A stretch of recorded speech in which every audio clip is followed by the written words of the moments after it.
पौधा माशाल्लाह असीं बाहर लैंदा ते इहनूं थोड़ा चुकने आ ते भाई होरी थोड़ी सट लांदे ने मान कोई नहीं कि साडा गमला बचे उंज कोशिश करांगे कि गमला साडा बच जाए ते होर पौधा लाइए एक ट्रिक लाण लगे आ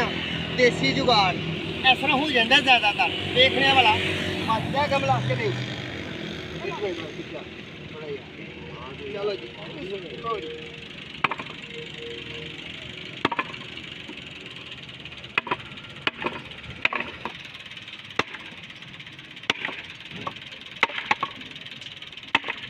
कट गया गमला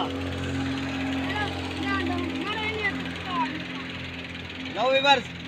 गमला साडा बचिया नहीं टुट गया इनू हुण तोड़ देने ते पौधा ला देने थले क्योंकि जी चीज़ बची नहीं ना पहला अवल हक सी सानू इनू बचाने दा पर बचिया नहीं तोड़ देने इनू तोड़ के अपना ट्री लाने ठीक है जी।